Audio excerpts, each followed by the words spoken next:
नमस्कार प्रिय विद्यार्थियों, हमने पिछला 2 पाठों के वीडियो देखे थे जिसमें हमने जाना था कि किस प्रकार से प्रबंध है जो कार्य करता है, किस प्रकार से प्रबंध का अर्थ हमने देखा था, प्रबंध की विशेषताओं के बारे में हमने जाना था, प्रबंध के महत्व के बारे में हमने जाना था। आज हम पढ़ेंगे प्रबंध के सिद्धांत एवं तकनीकें। अपना ये पाठ तीसरा है, प्रबंध के सिद्धांत व तकनीकें। प्रबंध में कौन कौन से सिद्धांत होते हैं, कौन कौन सी तकनीकें होती है, उसके बारे में हम विस्तार से अध्ययन करेंगे। पहले तो देखिए कि सिद्धांत क्या होते हैं, कि कोई भी सिद्धांत क्या होता है, किस प्रकार से काम करता है, हम जानेंगे सिद्धांत क्या है। तो किसी भी विषय के संदर्भ में पर्याप्त प्रमाणों के आधार पर, किसी भी विषय के संदर्भ में पर्याप्त प्रमाणों के आधार पर एवं पर्याप्त तर्क वितर्क के पश्चात निश्चित किया गया मत या विचार जो समय, अनुभव एवं निरीक्षण की कसौटी पर खरा उतरता है, उसे हम क्या कहते हैं? सिद्धांत कहते हैं। किसी भी विषय के संदर्भ में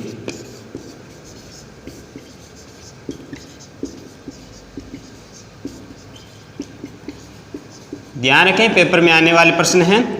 किसी भी विषय के संदर्भ में पर्याप्त प्रमाणों के आधार पर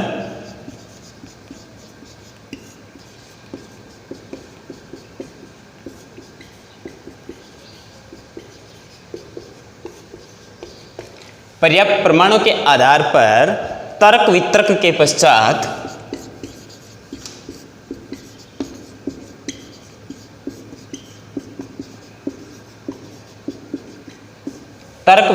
पश्चात निश्चित किया गया मत या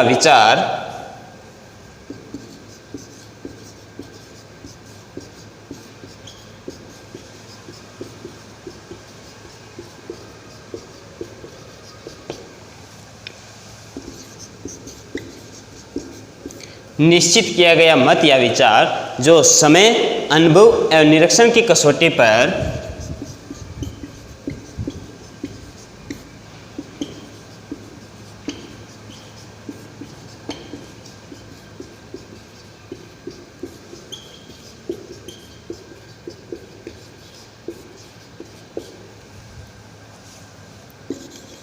खरा उतरता है,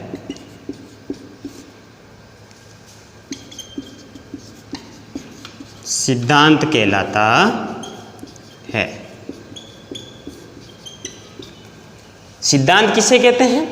कोई भी विषय हो जिसके संदर्भ में हमें क्या मालूम हो, पर्याप्त प्रमाण हो, प्रमाणों के आधार पर हम उस पर तर्क कर सकते हैं, उस पर वितर्क कर सकते हैं, उसके बाद में उस पर हम निश्चित होते हैं कि यह मत या यह विचार सही है, जो प्रत्येक समय पर अपने अनुभव के आधार पर और निरीक्षण की कसौटी पर जो अपने खरा उतरता है, सही साबित होता है, उसे ही हम क्या कहते हैं? सिद्धांत कहते हैं। सिद्धांत की परिभाषा जानिए।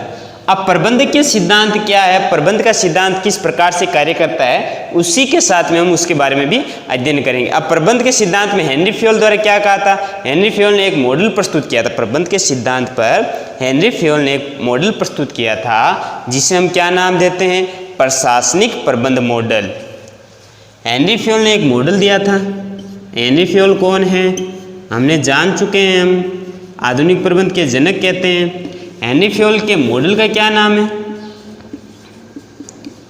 प्रशासनिक प्रबंध मॉडल। इस मॉडल के आधार पर ये हेनरी फ्योल ने क्या किया था? 14 सिद्धांत दिए थे और यह 14 सिद्धांत ही क्या हुए थे? सार्वभौमिक थे, सर्वमान्य थे। इन्हीं के आधार पर ही उन्होंने क्या किया था कि एक संगठन में, एक संस्था में विभिन्न प्रकार के कार्यों को करते हुए क्या किया था कि इन सिद्धांतों को दिया था। तो हम इन हेनरी फ्योल के 14 सिद्धांतों के बारे में विस्तार से अध्ययन करेंगे और इसी 14 सिद्धांतों के अंदर से ही आपको 2 सिद्धांत पेपर में मिलेंगे। आप देखना, ये 2 सिद्धांत पेपर में जरूर मिलेंगे। क्यों? क्योंकि इस पाठ में से 2 नंबर का प्रश्न आने वाला है, क्योंकि तीनों इकाइयों में से आने वाला है, इसलिए 2 इसमें से 2 बिंदु 2 पॉइंट आपको जरूर मिलेंगे। तो हेनरी फ्योल के 14 सिद्धांत कहाँ से आए हैं? प्रशासनिक प्रबंध मॉडल दिया था, किसने दिया था? हेनरी फ्योल ने दिया था। उसी के अंतर्गत हम 14 सिद्धांतों के बारे में अध्ययन करेंगे। तो देखिए 14 सिद्धांत, हमने सिद्धांत की परिभाषा देखी। सिद्धांत की परिभाषा देखने के बाद में हमने जाना, अब हम जानते हैं कि प्रबंध के कौन कौन से सिद्धांत हैं, उन सिद्धांतों के आधार पर प्रबंध किस अनुसार कार्य करता है। तो देखिए हेनरी फ्योल द्वारा प्रतिपादित प्रबंध के 14 सिद्धांत। हेनरी फ्योल द्वारा प्रतिपादित प्रबंध के 14 सिद्धांत, और उन 14 सिद्धांतों में से कौन कौन से हैं? तो सबसे पहले कार्य का विभाजन।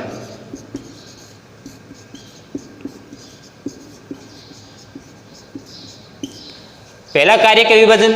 दूसरा आता है अधिकार एवं उत्तरदायित्व।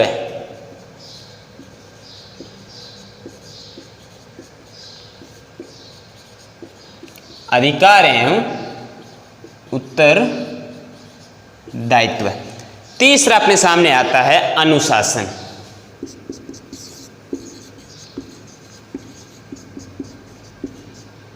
चौथा अपने सामने आता है आदेश की एकता। आदेश हो गया। तो पांचवा अपने सामने आता है निर्देश की एकता। निर्देशन में भी एकता होनी जरूरी है।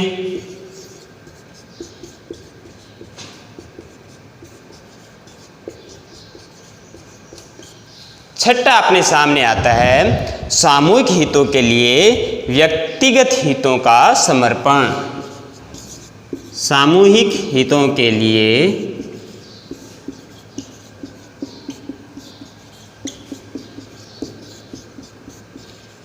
व्यक्तिगत हितों का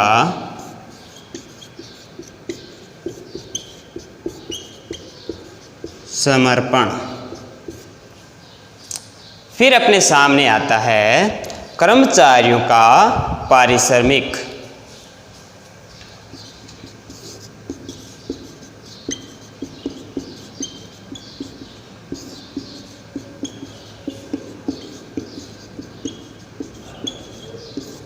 कर्मचारियों के पारिश्रमिक के बाद में अपने सामने आता है केंद्रीयकरण। कर्मचारियों का पारिश्रमिक, फिर आता है केंद्रीयकरण। उसके बाद अपने सामने आता है पदाधिकारियों में पदाधिकारियों के अनुसार संपर्क की कड़ी। पदाधिकारियों के अनुसार संपर्क की कड़ी। फिर अपने सामने पॉइंट आता है व्यवस्था, समता,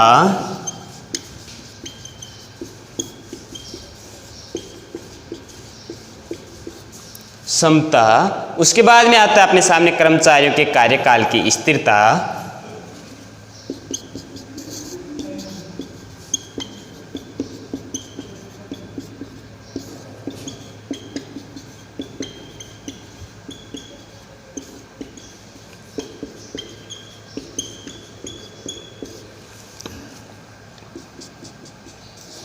कर्मचारियों के कार्यकाल की स्थिरता के बाद में आता है प्रेरणा, और अगला पॉइंट आता है अपना सहयोग की भावना।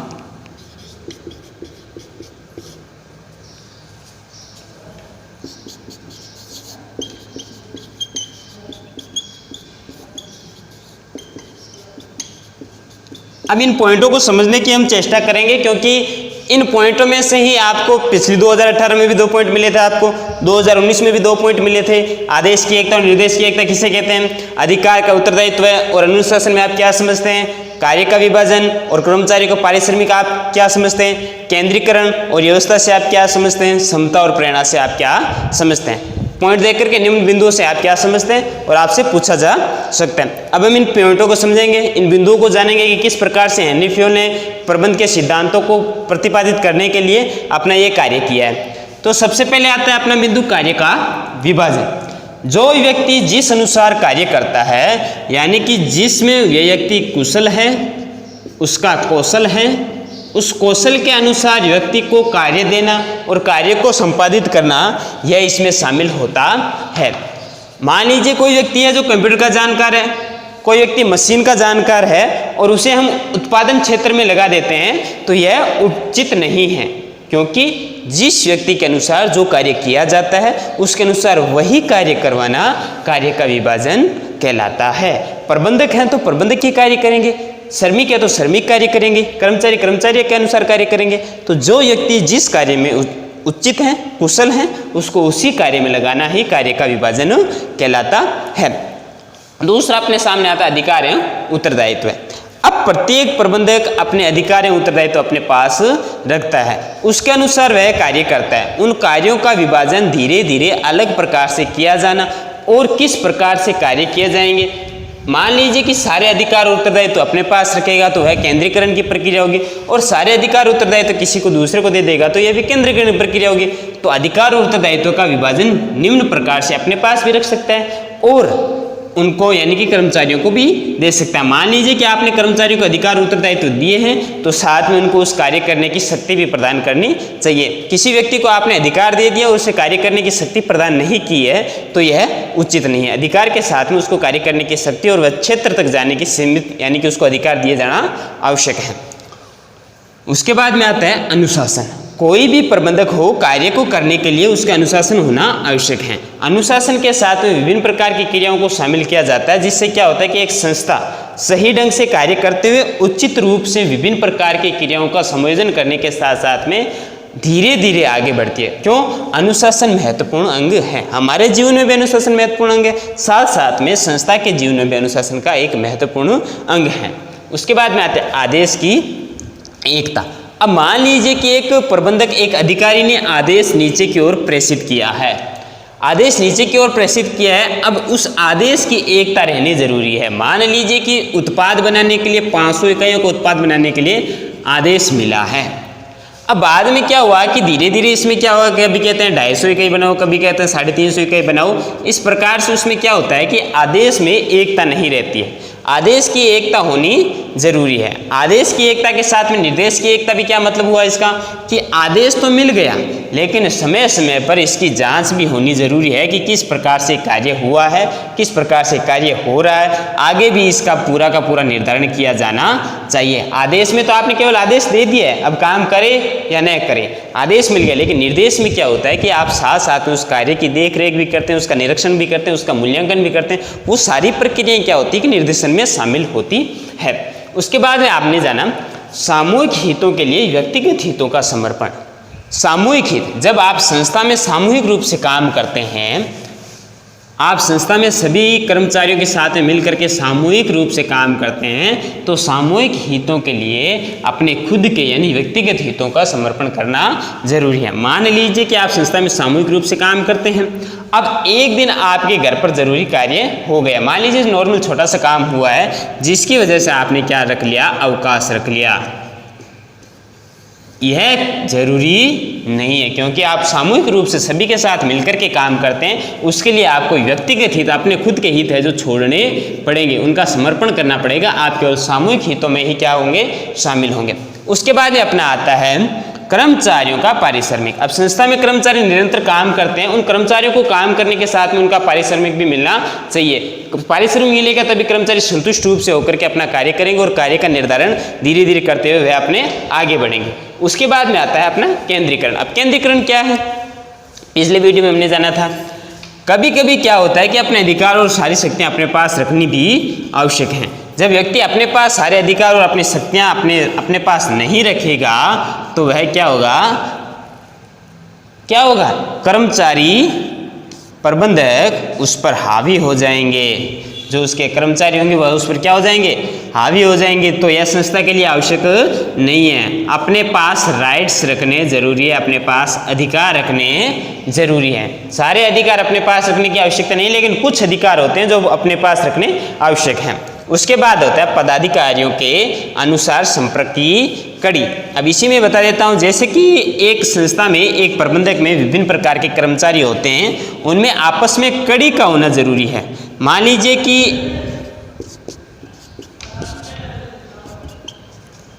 एक संस्था में विभिन्न प्रकार के, ये क्या बना दिए मैंने, अलग अलग विभाग बना दिए। अब अलग अलग विभाग बना दिए तो इन विभागों में क्या होता है कि प्रबंधक मान लीजिए कि कोई भी काम करे। अब आई वाला प्रबंधक है जो कि एक उत्पादन विभाग, मान लीजिए ये उत्पादन विभाग वाला है, ये विपणन विभाग वाला है, ये प्रबंध विभाग वाला है और ये वितरण विभाग वाला है। तो अलग अलग विभाग के हैं, तो ये इससे संपर्क कर सकता है, ये इससे संपर्क कर सकता है, ये इससे संपर्क कर सकता है, ये इससे संपर्क कर सकता है। तो पदाधिकारियों के बीच में संपर्क की कड़ी, वे आपस में संपर्क करें और अपनी समस्याओं का निस्तारण खुद ही करें। धीरे धीरे समस्याओं को ऊपर तक न भेज करके, अपनी समस्या आए तो अपने यानी कि अपने समकक्ष अधिकारी से पूछ करके उस समस्या का निर्धारण कर सकते हैं। उसके बाद में आती है व्यवस्थाएं। विभिन्न प्रकार की संस्था में अलग अलग प्रकार की व्यवस्थाओं का आकलन करना, उसका समायोजन करना और साथ में किस प्रकार से कार्य किया जा सकता है उसका भी निर्धारण करना अति आवश्यक है।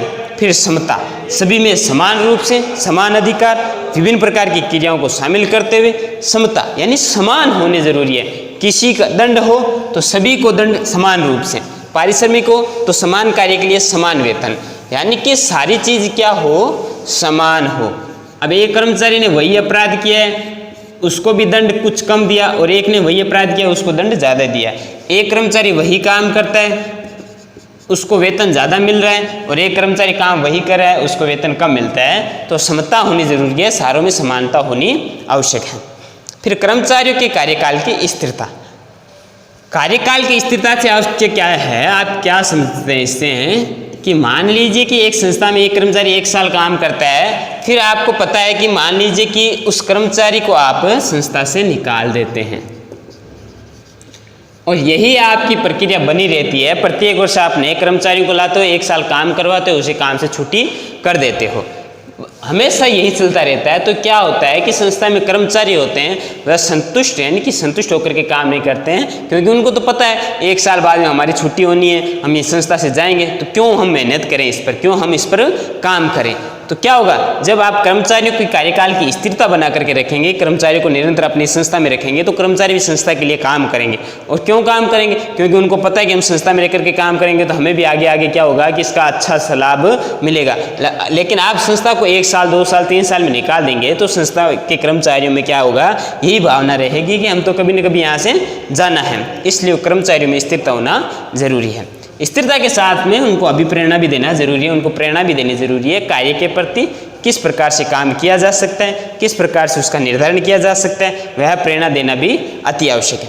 उसके बाद में सभी के साथ में सहयोग की भावना होनी जरूरी है। जो काम जिस अनुसार जिस सहयोग से किया जाए उसके अनुसार उसके सभी के साथ में सहयोग की भावना होनी जरूरी है।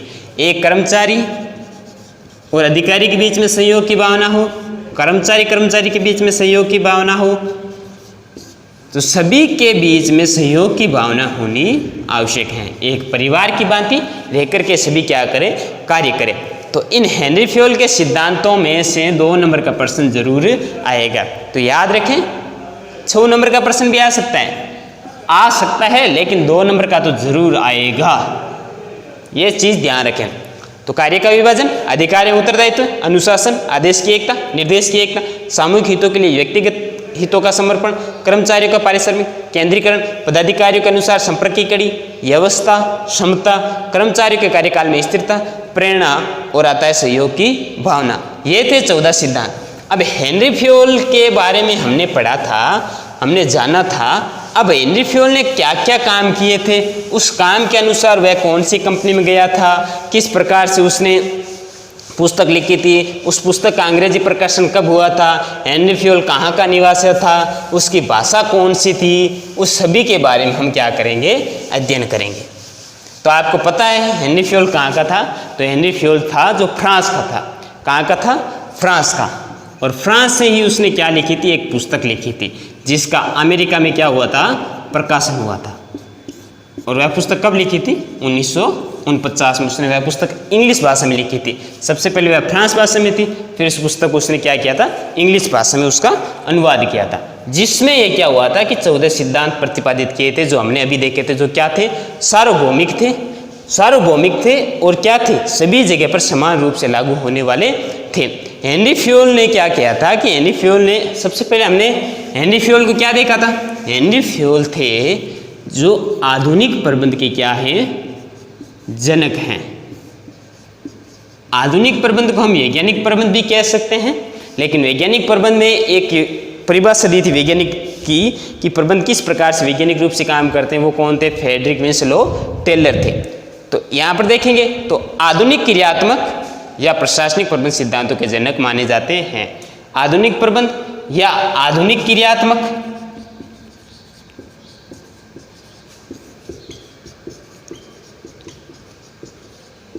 आधुनिक क्रियात्मक व प्रशासनिक प्रबंध के जनक। आधुनिक क्रियात्मक व प्रशासनिक प्रबंध के जनक कौन हैं, अपने हेनरी फ्योल। पिछली बार पूछा था वैज्ञानिक प्रबंध के जनक, तो इस बार पूछा भी जा सकता है आधुनिक प्रबंध के जनक कौन है, आधुनिक क्रियात्मक व प्रशासनिक प्रबंध के जनक कौन है। तो वैज्ञानिक प्रबंध पूछा गया है तो आधुनिक प्रबंध क्यों नहीं पूछा जा सकता है। तो ध्यान रखें हेनरी फ्योल के बारे में पूछा जा सकता है। फिर हमारे सामने आता है कि हेनरी फ्योल फ्रांस के एक नागरिक थे जिन्होंने एक कंपनी में काम किया था। एक कंपनी में कब तक काम किया था, तो हेनरी फ्योल फ्रांस के नागरिक थे, फ्रांस के रहने वाले थे और उन्होंने एक कंपनी में किसके रूप में कार्य किया था, खनन इंजीनियर के रूप में काम किया था। खनन इंजीनियर के रूप में काम किया था। इनका जन्म 1841 में हुआ था और इनकी मृत्यु कब हुई थी, 1925 में इनकी मृत्यु हुई थी। 1841 में इनका जन्म हुआ था, 1925 में इनकी मृत्यु हुई थी। और उस कंपनी में रहते हुए 1916 में उन्होंने एक पुस्तक प्रकाशित की थी। उस पुस्तक का नाम था एडमिनिस्ट्रेशन एट इंडस्ट्रियल जनरली। पुस्तक का क्या नाम था, एडमिनिस्ट्रेशन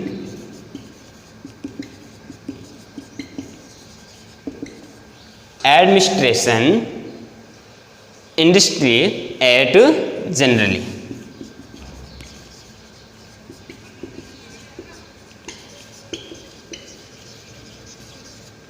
हम इसको इस प्रकार से भी लिख सकते हैं, अगर हमें याद न रहे तो हम यह लिख सकते हैं एडमिनिस्ट्रेशन इंडस्ट्रियल एट जनरली। ठीक है, एडमिनिस्ट्रेशन इंडस्ट्रियल एट जनरली यह किस भाषा की पुस्तक थी, फ्रांसीसी भाषा की पुस्तक थी, जिसका अनुवाद कब हुआ था, जिसका अनुवाद 1949 में अंग्रेजी भाषा में अमेरिका में हुआ था।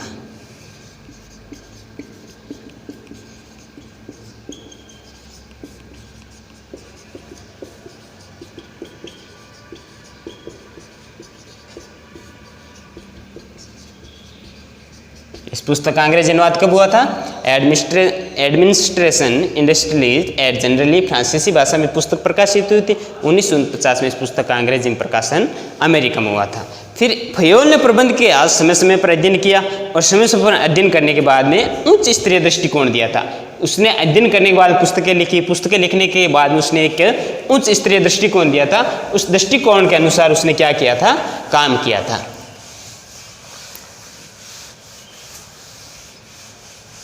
प्रबंध का उच्च स्तरीय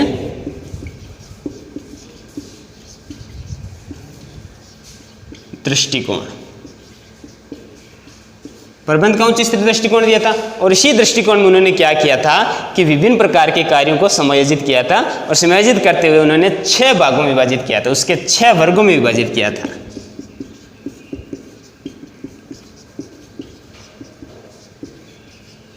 उसको 6 वर्गों में विभाजित किया था। और 6 वर्ग कौन कौन से थे, तो पहला आता है तकनीक, वाणिज्य, वित्तीय। पहला कौन सा,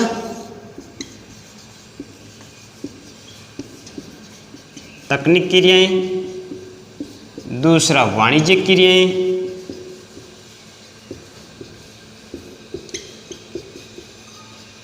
वाणिज्यिक क्रियाएं। तीसरा अपने सामने आते हैं वित्तीय क्रियाएं।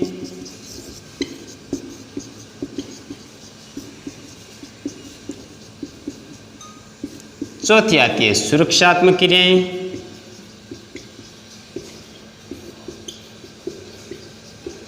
सुरक्षात्मक क्रियाओं के बाद में आती है लेखांकन क्रियाएं और छठा आता है प्रबंधकीय क्रियाएं।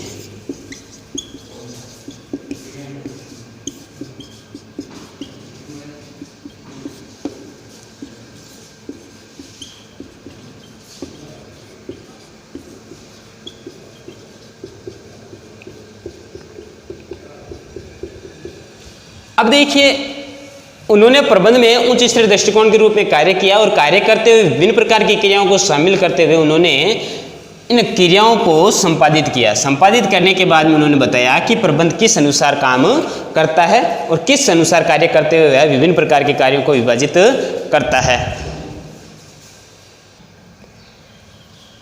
उच्च स्तरीय दृष्टिकोण को 6 भागों में विभाजित किया था। तकनीक क्रिया, वाणिज्यिक क्रिया, वित्तीय क्रियाएं, सुरक्षात्मक क्रियाएं, लेखांकन क्रियाएं और प्रबंधकीय क्रियाएं। अब देखिए तकनीक क्रियाएं क्या होती है। तकनीक मतलब कि जब संस्था में कोई भी व्यक्ति है जो मशीनी काम करता है, मशीनी काम करने के अनुसार उसको उसी क्षेत्र में अलग अलग भागों में विभाजित करना। मान लीजिए कि कोई व्यक्ति है जो श्रमिक वर्ग का है, उसे हमने कहा कि आप जाइए और कंप्यूटर ऑपरेटर के रूप में काम कीजिए, तो यह जरूरी नहीं है, क्योंकि तकनीक क्रियाएं विभिन्न रूप से तकनीक क्षेत्र में होनी आवश्यक है जो कि उसके क्षेत्र की योग्य है। उसके बाद है वाणिज्यिक क्रियाएं। वाणिज्य से संबंधित व्यापार, लेखांकन, वो सभी क्रियाएं सम्मिलित रूप से वाणिज्यिक क्रियाओं के अंतर्गत आती है। वाणिज्यिक क्रियाओं के अंतर्गत माल का उत्पादन करना, माल का वितरण करना, उसका विभिन्न प्रकार से नियोजन करना, वो सभी क्रियाएं क्या होती है, वाणिज्यिक क्रियाओं में शामिल होती है। वित्त से संबंधित जो भी क्रिया होती है, क्योंकि हम व्यवसाय करते हैं, संगठन चलाते हैं और संगठन में विभिन्न प्रकार के रुपए के रूप में हमें आवश्यकता होगी, हमें वित्त की आवश्यकता होगी, तो वित्तीय क्रियाएं भी आवश्यक है। अब हमने सामान तो खरीद लिया है, सामान पूरा खरीद लिया है, तो उसकी सुरक्षा की जिम्मेदारी भी होगी, उसका भंडारण करना, उसकी निगरानी रखना, वो सभी क्रियाएं उसमें शामिल होगी। तो सुरक्षात्मक क्रियाएं भी एक प्रबंध के अंतर्गत शामिल होनी आवश्यक है। अब सामान खरीदा है, कितने का सामान बना है, कितने का सामान बिका है, वो सभी क्रियाएं शामिल होती है। वो सभी क्रियाएं सामूहिक रूप से क्या कहलाती है, लेखांकन क्रियाएं कहलाती है। लेखांकन क्रियाओं के बाद में आता है अपने सामने प्रबंधकीय क्रियाएं। प्रबंध किस अनुसार काम करता है, वह किस अनुसार कार्यों को विभाजित करता है, वो सभी क्रियाएं प्रबंधकीय क्रियाओं के अंतर्गत शामिल होती है। हमने इसके बारे में जाना। अब हम प्रबंधकीय क्रियाओं के संबंध में फेवल ने अपने विचारों को 3 भागों में विभाजित किया है और 3 भागों में इन्हीं क्रियाओं को फेवल ने क्या किया है, 3 भागों में विभाजित किया है। कितने भागों में? 3 भागों में।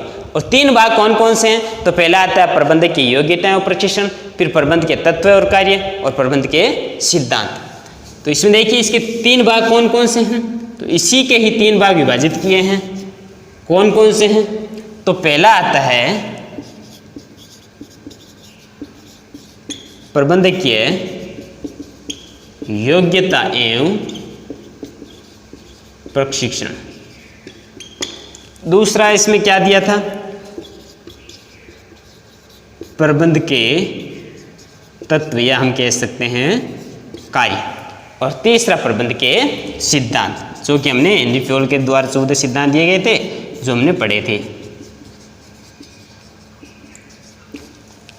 प्रबंधक की योग्यता और प्रशिक्षण हम जानेंगे कि प्रबंधक के अंतर्गत क्या क्या योग्यताएं होती है, क्या क्या प्रशिक्षण होने जरूरी है। प्रबंध के तत्व या कार्य हमने पिछले वीडियो में जाना था। प्रबंध के कार्य सहायक कार्य, मुख्य कार्य हमने जाना था, नियोजन, नियंत्रण, समन्वय, कोऑर्डिनेशन, है ना, वो सारे बारे में हमने देखा था, कार्यों के बारे में। दूसरा पार्ट पूरा का पूरा कार्यों के बारे में जाना था हमने। फिर प्रबंध के सिद्धांत अभी हमने देखे थे, 14 सिद्धांत प्रबंध के कौन कौन से थे उसके बारे में हमने जाना था। अब देखिए प्रबंध की योग्यता और प्रशिक्षण, प्रबंध में क्या क्या योग्यता होनी चाहिए और क्या क्या उसका प्रशिक्षण होना चाहिए। तो सबसे पहले तो योग्यता कैसी होती है, शारीरिक, शरीर से संबंधित होती है। फिर होती है मानसिक योग्यता, मन से संबंधित होती है। फिर आध्यात्मिक यानी सदाचार होना चाहिए। फिर शैक्षिक होनी चाहिए। फिर प्राविधिक होनी चाहिए। फिर उसमें अनुभव होना चाहिए। तो कौन कौन सी योग्यताएं होनी चाहिए, उस योग्यताओं के बारे में हम विभिन्न प्रकार से अध्ययन करते हैं। तो पहली कौन सी योग्यताएं, यही बता देता हूँ प्रबंधक की योग्यताओं को। पहले आती है अपनी शारीरिक, शरीर से स्वस्थ हो, बीमार न हो। दूसरा होता है मानसिक, विक्षिप्त न हो, पागल न हो। तीसरा आता है शैक्षिक यानी शिक्षण से संबंधित, पढ़ा लिखा हो। चौथी आती है सदाचार यानी कि नैतिक कह सकते हैं हम, और पांचवी अपनी आती है प्राविधिक, तकनीकी का जानकार हो, और छठी अपने पास में कौन सी आती है, छठी अपनी विशेषता आती है अनुभव। उसके पास में जिस क्षेत्र में वह काम कर रहा है उस क्षेत्र का उसमें क्या हो, अनुभव हो। पढ़ा लिखा होने के साथ में उसमें अनुभव भी होना जरूरी है कि किस प्रकार से कार्य किया जाता है। जब आपने मान लीजिए कि एक उत्पाद बनाना आपने पढ़ा है, अब पढ़ा है लेकिन आपने कभी उस पर प्रयोग नहीं किया, तो आप उसका प्रयोग करोगे तब आप में क्या आएगा, अनुभव आएगा। तो उस क्षेत्र का आप में क्या होना चाहिए, अनुभव भी होना चाहिए। तो हमने जाना कि किस प्रकार से प्रबंध कार्य करता है, किस प्रकार से वह विभिन्न प्रकार के उद्देश्यों को निर्धारित करता है। आज के वीडियो में हमने जाना था कि प्रबंधक के अंतर्गत हमने तकनीक क्रियाओं, वित्तीय क्रियाओं, लेखांकन क्रियाओं, वाणिज्यिक क्रियाओं, सुरक्षात्मक क्रियाओं, प्रबंधकीय क्रियाओं और प्रबंध की योग्यताओं प्रशिक्षण के बारे में हमने विस्तार से अध्ययन किया है। महत्वपूर्ण जिसमें हम पढ़ेंगे, जिसमें से एक तो प्रबंध के सिद्धांत हैं, जो कि 2 नंबर का प्रश्न तो जरूर आएगा, मोस्ट इंपॉर्टेंट है, बिल्कुल आएगा 2 नंबर का प्रश्न। तो बाकी इनमें से आपके प्रश्न मिल सकते हैं। अब एक और देख लेते हैं, उद्देश्य द्वारा प्रबंध, जो किसने दिया था, पीटर ऑफ ड्रकर ने।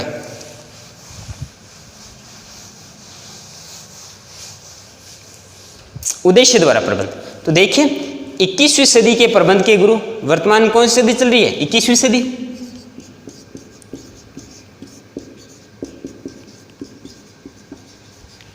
इक्कीसवीं सदी के प्रबंध के गुरु कौन हैं, पीटर ऑफ ड्रकर।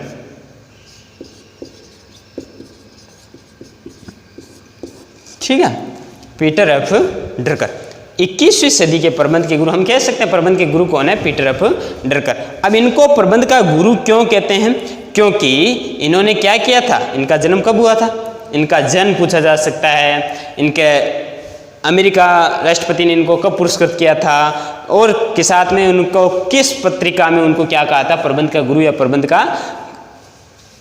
तो आइए जानते हैं। सबसे पहले जन्म ऑस्ट्रिया, कब हुआ था, जन्म ऑस्ट्रिया में इनका हुआ था 1909 में, और मृत्यु कब हुई थी, 2005 में। 2002 को